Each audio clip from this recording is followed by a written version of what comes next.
Subscribe करिए हमारे channel target UP TET CTET को और बेल आइकन को दबाइए। हेलो दोस्तों, मैं आनंद स्वागत करता हूं आप सभी का आपके अपने चैनल और app target UP TET CTET में। दोस्तों, जैसा कि आपको पता है, मैं आपको डीएलएड 4th सेमेस्टर पवन सीरीज को पढ़ा रहा हूं और इसमें देखिए 2 पार्ट में मैंने आपके 52 प्रश्न करा दिए हैं। यह नई सीरीज है जिसको हम डिस्कस कर रहे हैं यहाँ पे, और 52 प्रश्नों को मैंने यहाँ पे करा दिया है। अब इसके बाद यहाँ पे हम लोग प्रश्न संख्या 53 से देखने वाले हैं इस क्लास में। ठीक है, तो इससे पहले की क्लासेस अगर आपने नहीं देखी है तो नीचे डिस्क्रिप्शन में आपको लिंक मिल जाएगा, वहां से जाकर के आप देख सकते हैं और सभी वीडियोस मैथ की देख सकते हैं। मैथ के सामने वाले लिंक को आप क्लिक करिएगा। अब इससे पहले की दोनों क्लासेस जिसने अटेंड कर ली हैं, इस क्लास पे ध्यान देंगे हम, और इसी तरीके से डीएलएड 4th सेमेस्टर के सभी विषय पढ़ा दिए गए हैं। सभी विषय को आप पढ़ डालिए, तैयारी कर डालिए बहुत अच्छे से। बहुत महत्वपूर्ण प्रश्न है यहाँ पे। ठीक है, तो चलिए स्टार्ट करते हैं, देखते हैं। देखिए, प्रश्न संख्या 53 है। विद्यालय की बास्केटबॉल टीम द्वारा 10 मैचों में प्राप्त अंक निम्नवत हैं। अब बास्केटबॉल के गेम में पॉइंट्स मिलते हैं, अंक मिलते हैं, आपको पता है। और 10 मैच एक टीम ने खेले हैं किसी स्कूल के, और उसने 10 मैच में जो अंक प्राप्त किए हैं उस अंकों को यहाँ पे दिखाया गया है। ठीक है, और पूछ रहा है कि मैच के अंकों की माध्यिका बताओ। ठीक, तो 10 आंकड़े आपके पास हैं, इसकी माध्यिका आपको बतानी है। अब जो भी आंकड़े दिए रहते हैं उसमें माध्यिका किस प्रकार से निकालेंगे यह आप देख लीजिए। देखिए, सबसे पहले माध्यिका निकालने के लिए हम लोग क्या करते हैं कि जो भी आंकड़े दिए हैं उसको एक क्रम में लगाते हैं। उसको एक क्रम में आप लगाओगे तो देखोगे जो सबसे कम अंक प्राप्त किए गए हैं टीम के द्वारा वह 8 अंक प्राप्त किए गए हैं। फिर उसके बाद 9 अंक, फिर 10 अंक, फिर 11 अंक, फिर उसके बाद देखिए 10 2 बार प्राप्त किया गया है तो 10 को 2 बार लिख लेंगे। ठीक है, जो जितनी बार आया है उसको उतनी बार लिखेंगे। इसके बाद देखिए लिखेंगे 11 को, 11 के बाद देखिए आया है 12, और 12 चेक करेंगे कहीं 2 बार तो आया नहीं, आया नहीं। 12 के बाद देखिए आ रहा है 13, 13 के बाद चेक करेंगे 14 तो नहीं है, 15, 15 भी नहीं है, 16, 16 भी नहीं है, 17, 17 भी नहीं है, 18 भी नहीं है, और 19, एक बार 19 है। इसके बाद देखेंगे 19 के बाद 20 आ रहा है, 20 के बाद 22 आ रहा है। ठीक, अब 10 मैचों के अंक आपको दिए गए हैं। अब सबसे पहले हमने रखा है सबसे छोटे वाले अंक को, फिर रखा है सबसे बड़े वाले अंक को एकदम लास्ट में। अब जोड़ लेंगे, देख लेंगे कहीं हमसे कोई अंक छूटा तो नहीं है। बिल्कुल 10 मैचों का यहाँ पे दिया गया था, 10 मैचों का हमने क्रम में लिख लिया है। ठीक है, यहाँ तक आपको एक बार क्रॉस वेरिफिकेशन कर लेना है सॉल्व करते समय। ठीक है, कि सही से सभी अंकों को हमने क्रम में लगा लिया है कि नहीं। अब देखिए, जो संख्या दी गई है, जो संख्याएं दी गई हैं वह 10 मैचों का है, जो कि एक सम संख्या है। जब सम संख्या रहती है तो माध्यिका का अलग सूत्र लगता है, जब विषम संख्याएं दी रहती हैं तो माध्यिका का अलग सूत्र लगता है, यह आपको पता है। अब यहाँ पे माध्यिका का जो सूत्र लगेगा वह लगेगा माध्यिका बराबर 1/2 से पूरे में गुणा होगा, और ब्रैकेट में रहेगा n/2वां पद धन n/2 धन 1वां पद। अब n की वैल्यू 10 है, 10 पुट करेंगे तो ये आ जाएगा 5वां पद और धन 66वां पद।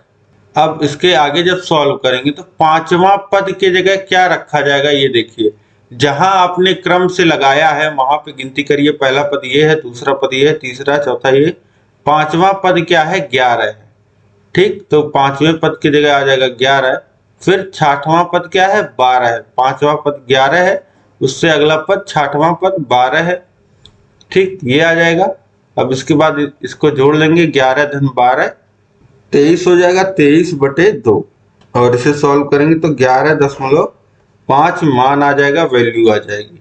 ठीक है, यहाँ पे देखेंगे तो ऑप्शन दा में दिया गया है 11.5, मतलब कि जो माध्यिका हो जाएगी इसकी बास्केटबॉल टीम द्वारा प्राप्त किए गए 10 मैच में अंकों की, वह 11.5 यहाँ पे इन दोनों के बीच में, जैसे विषम संख्या, अगर विषम संख्याएं दी रहेंगी तो आपको एक संख्या माध्यिका मिल जाएगी। ठीक है, जैसे 4 इधर संख्याएं छोड़ देंगे, 4 इधर छोड़ देंगे, अगर यहीं पे 9 होता तो 4 इधर छूटता, 4 इधर छूटता, एक बीच वाला माध्यिका हो जाता। लेकिन 10 संख्या हो गई तो बीच के 2 संख्याएं पकड़े जाएंगे और उनका औसत ले लिया जाएगा, जो कि आ रहा है 11.5, यही माध्यिका हो जाएगा। ठीक है, तो इस तरीके से ये समझाने के लिए मैंने आपको बता दिया, क्रॉस चेक करने के लिए, और आप परीक्षा में माध्यिका का इस तरीके से सूत्र लगा करके ही निकालेंगे, या फिर अगर आपको बहुविकल्पी प्रश्न सॉल्व करना है तो क्रम से आप लगा लीजिए। ठीक है, 10 संख्याएं हैं तो 4 इधर छोड़िए, 4 इधर छोड़िए,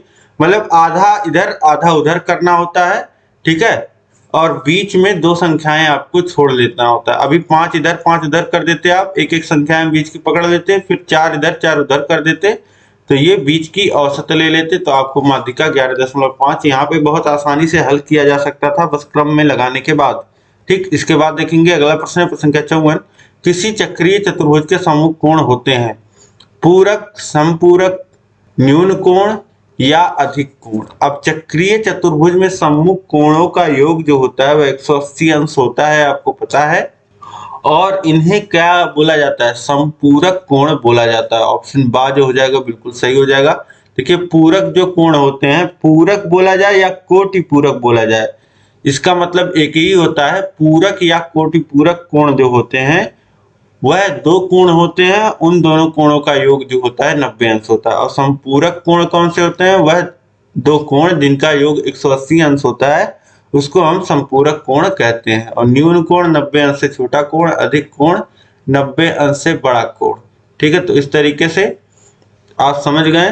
चक्रीय चतुर्भुज के सम्मुख कोण, जहां 2 कोणों में संबंध की बात आएगी वहां पूरक और संपूरक की बात आएगी। ठीक है, वहां न्यून अधिक कोण नहीं आएगा। ठीक है, तो ऑप्शन बा यहाँ पे संपूरक कोण 180 अंश जिन 2 कोणों का योग होता है। ठीक, अब इसके बाद देखिए प्रश्न संख्या 55 है, चक्रीय चतुर्भुज के सम्मुख कोणों का योग कितना होता है। यही अभी पिछले प्रश्न में हमने देखा, संपूरक होता है, यानी कि दोनों कोण संपूरक होते हैं, यानी कि योग 180 अंश होता है। ऑप्शन बा जो हो जाएगा ये बिल्कुल सही हो जाएगा। इसके बाद देखिए प्रश्न संख्या 56 है, चक्रीय चतुर्भुज के कितने चक्रीय बिंदु वृत्त पर होते हैं। चक्रीय चतुर्भुज, ऐसा चतुर्भुज जिसके चारों शीर्ष जो होते हैं वह वृत्त पे स्थित होते हैं, तो कितने चक्रीय बिंदु होते हैं। जो ये शीर्ष होते हैं उन्हीं को हम लोग क्या कहते हैं, चक्रीय बिंदु कहते हैं। तो ए बी सी डी ये 4 जो होते हैं ये चक्रीय बिंदु होते हैं। ऑप्शन द सही हो जाएगा। इसके बाद देखिए प्रश्न संख्या 57 है, केंद्रीय प्रवृत्ति के माप हैं मध्यमान, मध्यांक, बहुलांक या उपर्युक्त सभी। तो केंद्रीय प्रवृत्ति की ये सभी मापें हैं, सभी यह केंद्रीय प्रवृत्ति की माप हैं। सभी जो आंकड़े दिए रहते हैं उनके केंद्रीय प्रवृत्ति के बारे में, किसी के नेचर के बारे में बताते हैं, चाहे वह मध्यमान हो, बहुलांक हो या मध्यांक हो। ऑप्शन द उपर्युक्त सभी यह बिल्कुल सही हो जाएगा। इसके बाद देखिए प्रश्न संख्या 58 है, गुणात्मक वर्गीकरण में वर्गों का निर्माण किसके आधार पे होता है। विवरण के आधार पे, गुणों के आधार पे, मात्रा के आधार पे या उपर्युक्त सभी। गुणात्मक वर्गीकरण नाम से ही पता चल रहा है कि गुण के आधार पे वर्गीकरण। तो गुणात्मक वर्गीकरण में वर्गों का जो निर्माण होता है वह गुणों के आधार पे होता है। ऑप्शन बा सही हो जाएगा। इसके बाद देखिए प्रश्न संख्या 59 है, मध्य मान की प्रत्यक्ष विधि का सूत्र है। मध्य मान यहाँ पे निकालना है, तो मध्य मान निकालने के लिए सभी जितने भी पद दिए रहते हैं उनको जोड़ दिया जाता है और जितने पदों की संख्या होती है उससे भाग दे दिया जाता है। और यहाँ पे एक जो आपको इस तरीके से सिंबल दिख रहा है इसको बोलते हैं सिग्मा, और ये जहां पे लग जाता है इसका मतलब हो जाता है जोड़। ठीक है, अब जैसे सिग्मा x के आगे लग गया तो x की जितनी वैल्यूज हैं, जितने पद दिए गए हैं सभी का योग, तो सिग्मा x हो गया सभी पदों का योग और n हो गया सभी पदों की संख्या। ठीक है, तो ये क्या आपको याद आ गया होगा, सभी पदों का योग बटे पदों की संख्या क्या देता है, मध्य मान देता है। तो ऑप्शन बाज हो जाएगा यहाँ पे, ये बिल्कुल सही हो जाएगा। इसके बाद देखिए प्रश्न संख्या 60 है, निम्न संख्याओं का मध्यमान है 6, 8, 9, 13, 14। इसका मध्यमान निकालना है, तो जोड़ेंगे तो 6 और 8 14 और 9 23, 23 और 13 जोड़ देंगे 36, 36 में 14 जोड़ देंगे तो आ जाएगा 50। और कुल संख्या कितनी है, 5 संख्याएं हैं, 5 से भाग कर देंगे तो आ कितना जाएगा, 10 आ जाएगा। ठीक है, तो इस तरीके से निम्न संख्याओं का जो मध्यमान हो जाएगा वह कितना हो जाएगा, औसत जो हो जाएगा वह कितना हो जाएगा, 10 हो जाएगा। ऑप्शन सा जो हो जाएगा यहाँ पे बिल्कुल सही हो जाएगा। इसके बाद देखते हैं हम लोग अगला प्रश्न है, प्रश्न क्या है 61, आवृत्ति विवरण में जिस संख्या की पुनरावृत्ति अधिक बार होती है वह कहलाता है मध्यमान, मध्यांक, बहुलांक या उपर्युक्त सभी। तो आवृत्ति विवरण में जिस संख्या की, जैसे आवृत्ति विवरण का मतलब क्या होता है, आवृत्ति, आवृत्ति मतलब जो बार बार आता है, या इसी को हम लोग क्या बोलते हैं, बारंबारता, बारंबारता। ठीक है, आवृत्ति विवरण बोले या बारंबारता बोले, बारंबारता में जिस संख्या की पुनरावृत्ति सबसे अधिक, पुनरावृत्ति अधिक बार होती है, जिसकी बारंबारता सबसे अधिक होती है वह क्या कहलाता है, बहुलांक या बहुलक जिसे हम लोग बोलते हैं। ऑप्शन सा जो हो जाएगा यह बिल्कुल सही हो जाएगा। इसके बाद देखिए प्रश्न संख्या 62 है, केंद्रीय प्रवृत्ति का मान वह मान है जो समस्त आंकड़ों का श्रेष्ठतम प्रतिनिधित्व करता है। केंद्रीय प्रवृत्ति की यह परिभाषा किसने दी। अब केंद्रीय प्रवृत्ति क्या है, ठीक है, यह इसकी परिभाषा, केंद्रीय प्रवृत्ति की जो यह परिभाषा आप पढ़ पा रहे हैं, केंद्रीय प्रवृत्ति का मान वह मान है जो समस्त आंकड़ों का श्रेष्ठतम प्रतिनिधित्व करता है। यह जो परिभाषा है यह दी गई है रॉस द्वारा। ऑप्शन सा जो हो जाएगा यहाँ पे रॉस, यह बिल्कुल सही हो जाएगा। इसके आगे देखिए प्रश्न संख्या 63 है, मध्यमान किन कारणों से लाभकारी है। सरल विधि है, अंक गणितीय पद्धति पे निर्भर है, तुलना संभव है या उपर्युक्त सभी। तो देखिए मध्यमान से सरल विधि जो होती है उसको माध्यिका को कहीं कहीं मान लिया जाता है या मध्यांक को मान लिया जाता है, तो इसलिए सरल विधि तो नहीं इसको कह सकते हैं मध्यमान को। ठीक है, मध्यमान मतलब जिसमें हम वैल्यू निकालते हैं एग्जैक्ट औसत की तरह। ठीक है, तो इस तरीके से सरल विधि नहीं कहेंगे, और अंकगणितीय पद्धति पे निर्भर है इसलिए भी लाभकारी नहीं है। इसमें क्या होता है, तुलना संभव है, इसलिए यह क्या है, इसलिए यह एक लाभकारी होता है। ठीक है, तो इस तरीके से ऑप्शन सा जो हो जाएगा तुलना संभव है, ये बिल्कुल सही हो जाएगा। इसके बाद देखिए प्रश्न संख्या 64 है, बहुलांक अन्य नाम से जाना जाता है, बहुलक के नाम से या भूइष्टक के नाम से या मोड के नाम से या उपर्युक्त सभी। तो बहुलक तो आप सभी लोग परिचित हैं, और बहुलक को ही बहुलांक बोलते हैं, और इसी बहुलक को इंग्लिश में मोड बोलते हैं, और इसी को भूइष्टक भी बोलते हैं। तो यहाँ पे ऑप्शन दा जो हो जाएगा उपर्युक्त सभी, यह बिल्कुल सही हो जाएगा। इसके बाद देखेंगे हम लोग प्रश्न संख्या 65 है, अव्यवस्थित प्राप्तांकों के मध्यांक की गणना का सूत्र है। अव्यवस्थित प्राप्तांकों के मध्यांक मतलब माध्यिका के सूत्र की जो गणना है, जो सूत्र है वह क्या है, तो वह सूत्र है n-1/2वां पद, n-2/2वां पद, या n-1/2वां पद, या n-1/2वां पद। तो यहाँ पे देखिए ऑप्शन आ और दा जो हो जाएगा यह समान लिखे हुए हैं, और यही माध्यिका, जब संख्याएं जो होती हैं, जो आंकड़े होते हैं वह विषम दिए होते हैं, तब यह माध्यिका का सूत्र लगता है n-1/2वां पद है। ठीक है, तो ऑप्शन आ यहाँ पे सही लगा देंगे, पहले ऑप्शन आ ही आ रहा है, वैसे ऑप्शन आ लगाइए दा लगाइए दोनों ही सही हैं, दोनों एक ही लिखा हुआ है यहाँ पे। ठीक है, तो इस तरीके से n-1/2वां पद। अब इसके बाद देखेंगे अगला प्रश्न है प्रश्न संख्या 66। आंकड़ों 12, 12, 13, 12, 10 का बहुलक होगा। अब यहाँ पे साफ दिख रहा है 12 जो है वह 3 बार आ रहा है, बाकी 10 और 13 एक एक बार आ रहे हैं, तो बहुलक क्या हो जाएगा? बहुलक 12 हो जाएगा। ऑप्शन बा जो हो जाएगा यहाँ पे यह बिल्कुल सही हो जाएगा। अब इसके बाद देखेंगे अगला प्रश्न है प्रश्न संख्या 67। 10 विद्यार्थियों द्वारा 15 में से प्राप्त किए गए निम्नलिखित अंकों का बहुलक होगा। अब 10 विद्यार्थी हैं जिन्होंने 15 में से अंक प्राप्त किए हैं। पहले विद्यार्थी ने 9 नंबर प्राप्त किए हैं, दूसरे विद्यार्थी ने 10 अंक प्राप्त किए हैं, तीसरे ने 12, चौथे ने 10, पांचवें ने 13, छठवें ने 12, सातवें ने 10, आठवें ने 12, नौवें ने 10 नंबर और 10वें ने 9 नंबर। इस तरीके से आप देख पा रहे हैं कि 9 जो अंक है वह 2 बार आ रहा है और 10 जो है वह कितनी बार आ रहा है? 10 3 बार और ये 4 बार। 10 4 बार आया है, 9 2 बार आया है। ठीक, तो 6 बार तो यही हो गए। और इसके बाद आप 12 देखेंगे तो 12 3 बार आ रहा है। ठीक है, तो सबसे अधिक बार जो आ रहा है वह आ रहा है 10। ठीक है, तो इसलिए यहाँ पे बहुलक जो हो जाएगा, बहुलक जिसे हम लोग कहेंगे वह 10 को कहेंगे। ऑप्शन आ जो हो जाएगा यह बिल्कुल सही हो जाएगा। ठीक है, इसके बाद देखिए अगला प्रश्न है प्रश्न संख्या 68। प्रथम 5 अभाज्य संख्याओं की माध्यिका है। प्रथम 5 अभाज्य संख्याओं की माध्यिका निकालने के लिए पहले आपको प्रथम 5 अभाज्य संख्याओं को लिखना होगा। तो देखिए एक तो ना तो भाज्य होता है ना ही अभाज्य होता है। ठीक, और 2 जो होता है अभाज्य होता है, 3 अभाज्य होता है, 5 अभाज्य होता है, 7 अभाज्य होता है, 8 9 भाज्य होते हैं, 10 भी भाज्य होता है और 11 जो होता है वह अभाज्य होता है।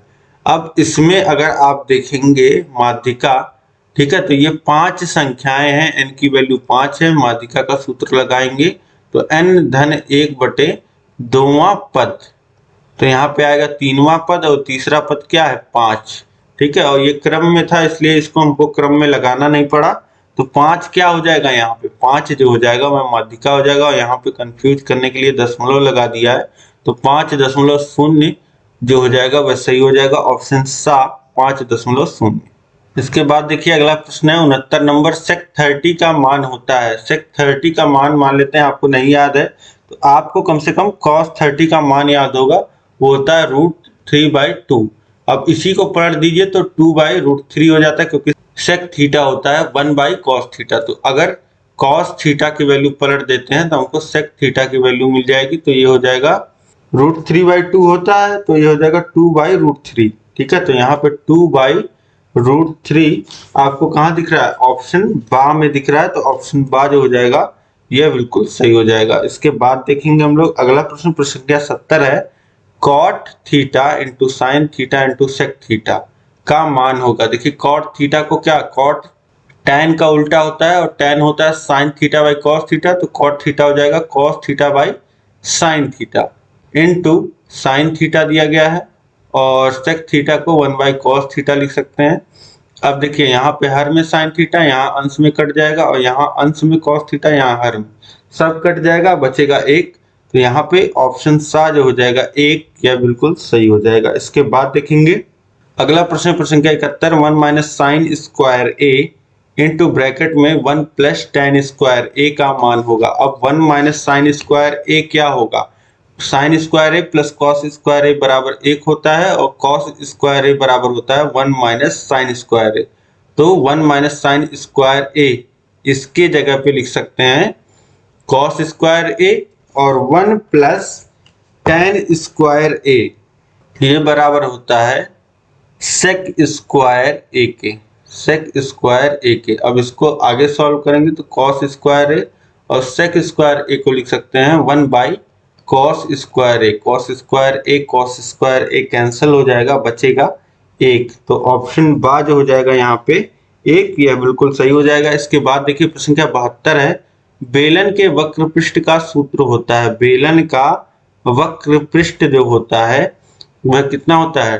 2 पाई आर इंटू एच होता है। 2 पाई आर इंटू एच जो कि ऑप्शन ए में दिया गया है, यह बिल्कुल सही हो जाएगा। बेलन के वक्र पृष्ठ का सूत्र जो होता है वह 2 पाई आर इंटू एच, मतलब परिधि और गुणे ऊंचाई।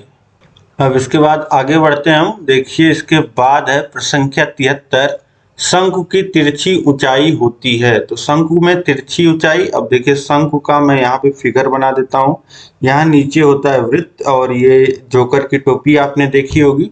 इस तरीके से शंकु होता है और शंकु में ये होती है लंबवत ऊंचाई जो केंद्र से और सिरे को मिलाती है, और फिर ये जो सिरा होता है ए और यहाँ पे मान लेते हैं बी पॉइंट, जहां पे ये मिल रहा है आके, ठीक है। ए बी सिरे और ये वृत्त का जो परिधि होता है, इसको मिलाने वाली जो रेखा है, इसको कहते हैं हम लोग एल तिरछी ऊंचाई, और हाइट एच ये लंबवत होता है, ठीक। और ये होता है आर, ठीक। तो यहाँ पे आप देख पा रहे हैं लंबवत ऊंचाई, ये समकोण त्रिभुज यहाँ पे बनता हुआ आपको दिख रहा होगा। वृत्त के केंद्र को ओ कह देते हैं। तो त्रिभुज ए ओ बी में ये समकोण के सामने वाली भुजा है ए बी, यानी कि एल, तिरछी ऊंचाई एल स्क्वायर बराबर हो जाएगा ऊंचाई एच का स्क्वायर और धन त्रिज्या आर का स्क्वायर, ठीक है। इसी को एल बराबर लिख सकते हैं under root H square plus R square, जो कि ऑप्शन सा में यहाँ पे दिया गया है। इस तरीके से शंकु की तिर्यक ऊंचाई या तिरछी ऊंचाई क्या होती है, L equal to under root H square plus R square. इसके बाद देखिए प्रश्न संख्या 74 है, जिस चतुर्भुज की सम्मुख भुजाओं का प्रत्येक युग्म परस्पर समांतर हो उसे हम लोग क्या कहते हैं, समांतर चतुर्भुज कहते हैं। आपको पता है कि समांतर चतुर्भुज में दोनों युग्म जो होते हैं वह समांतर होते हैं। समांतर रेखाओं के इस तरीके से काटने पे क्या बनता है, समांतर चतुर्भुज बनता है। दो युग्म जो हैं काटते हैं तो इस तरीके से ए बी सी डी, इस तरीके से ये जो चतुर्भुज है यह क्या है, एक समांतर चतुर्भुज है। इसके बाद देखिए प्रश्न क्या 75 है, वृत्त का क्षेत्रफल का सूत्र क्या होता है, पाई आर स्क्वायर होता है। ऑप्शन सा में दिया गया है पाई आर स्क्वायर, यह बिल्कुल सही हो जाएगा। इसके बाद देखेंगे अगला प्रश्न है प्रश्न संख्या 76, चतुर्भुज के चारों कोणों का योगफल होता है। चतुर्भुज में चार कोण होते हैं, चारों कोणों का जो योग होता है वह 360 अंश होता है। इसको लिख सकते हैं 4 गुणे 90 अंश, और 90 अंश को लिख सकते हैं समकोण, ठीक है। तो ये क्या हो गया, इस तरीके से 4 समकोण के बराबर होता है। चतुर्भुज के चारों कोणों का योग 4 समकोण के बराबर होता है। इसके बाद देखेंगे प्रश्न संख्या 77 है, चतुर्भुज की वे दो भुजाएं जिनका एक उभयनिष्ठ अंत्य बिंदु होता है कहलाती हैं। वो कहलाती हैं क्रमागत भुजाएं कह लीजिए, या इनको एक नाम और देते हैं, आप कमेंट करके जरूर बताइएगा, ठीक है। चतुर्भुज की वे दो भुजाएं जिनका एक उभयनिष्ठ अंत्य बिंदु होता है वह कहलाती हैं क्रमागत भुजाएं। ऑप्शन बा जो हो जाएगा यह बिल्कुल सही हो जाएगा। अभी तक आपने कमेंट कर लिया होगा, उनको क्या बोलते हैं, उनको संगत भुजाएं भी बोलते हैं, ठीक है। क्रमागत भुजाएं बोल दीजिए या संगत भुजाएं भी यहीं पे लिखा होता है तो वो भी सही होता है, ठीक है। तो इस तरह ऑप्शन बा सही हो गया। इसके बाद देखिए प्रश्न संख्या 78 है, चतुर्भुज के अंत कोण होते हैं। अंत कोण लिखा है, अंतः कोण होते हैं। चतुर्भुज के अंतः कोण कितने होते हैं यह यहाँ पे पूछना चाह रहा है। तो चतुर्भुज के 4 अंतः कोण होते हैं। ऑप्शन सा जो है यहाँ पे यह बिल्कुल सही हो जाएगा। इसके बाद देखेंगे प्रश्न संख्या 89 है, वर्ग के चारों भुजाएं होती हैं असमान, समान, तिरछी, केवल 2 समान। तो वर्ग में सभी भुजाएं जो होती हैं वह समान होती हैं, सभी कोण 90 अंश के होते हैं। तो ऑप्शन बा जो हो जाएगा समान, यह बिल्कुल सही हो जाएगा। इसके बाद देखिए प्रश्न संख्या 80 है, समांतर चतुर्भुज के सम्मुख कोण होते हैं। जो समांतर चतुर्भुज होता है इसके जो सम्मुख कोण होते हैं वह बराबर होते हैं।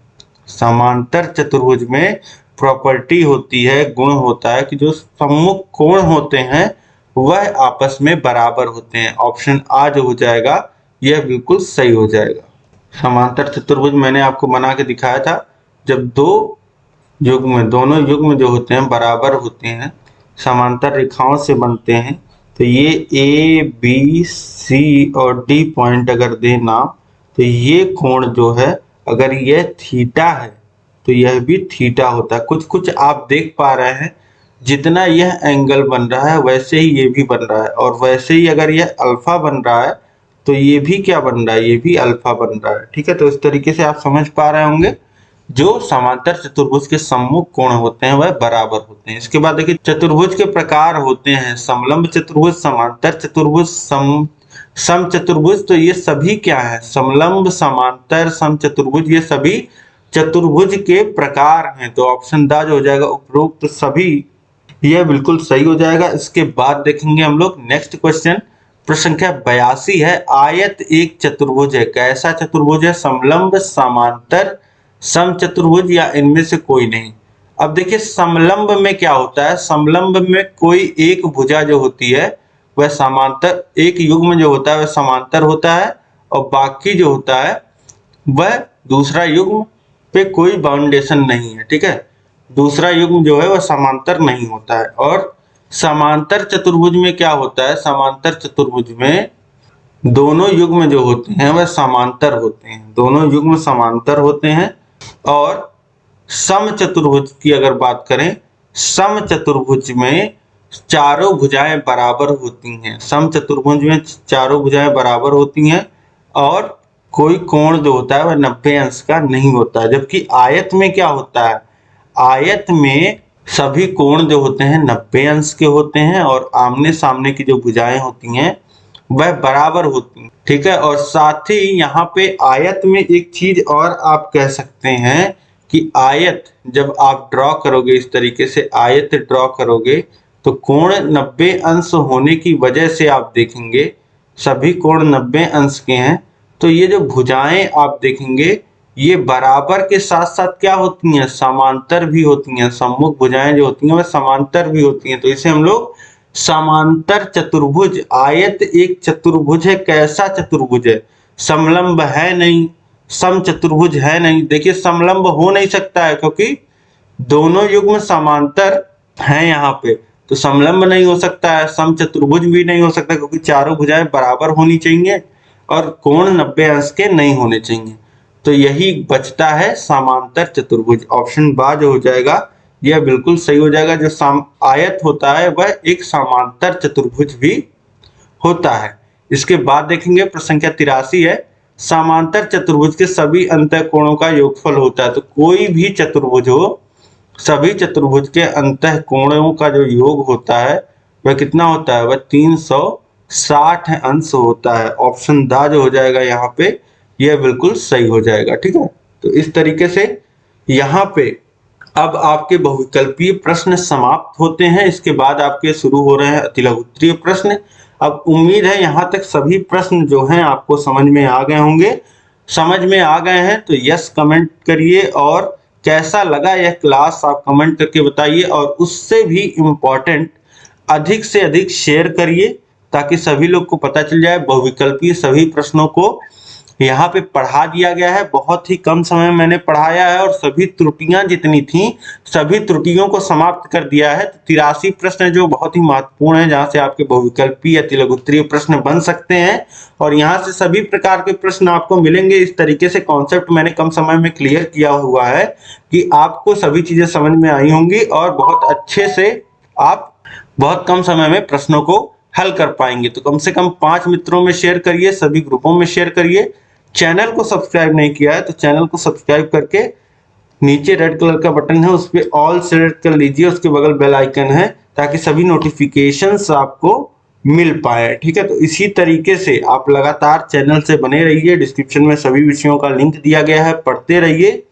और इसी तरीके से कम समय में बेहतरीन तैयारी करने के लिए, सभी विषयों को पढ़ने के लिए, 4th सेमेस्टर में आपको जितना पढ़ना है सब कुछ पढ़ने के लिए हमने आपके लिए एक कोर्स बनाया है। वह कोर्स आपको मिलेगा हमारे ऐप पे।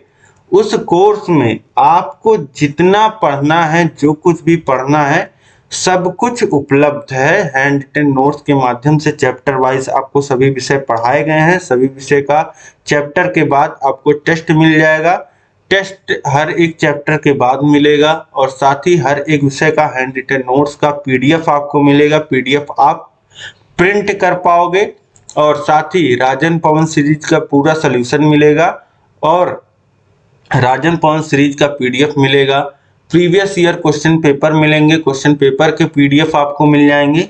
साथ ही साथ आपको मास्टर क्लास और जितने इंपॉर्टेंट वीडियोस हो सकती हैं, जैसे मैथ्स में मैं आपके लिए लेके आता हूं मॉडल पेपर्स और फॉर्मूले की वीडियो, कंप्यूटर में मैं आपके लिए लेके आ जाता हूं फुल फॉर्म और इस तरीके से क्विक रिवीजन वाली वीडियोस। ये सभी सुविधाएं आपको ऐप पे मिलेंगी। तो इसी तरीके से आप ऐप को डाउनलोड करिए। ऐप का लिंक जो है वह नीचे डिस्क्रिप्शन में दिया गया है।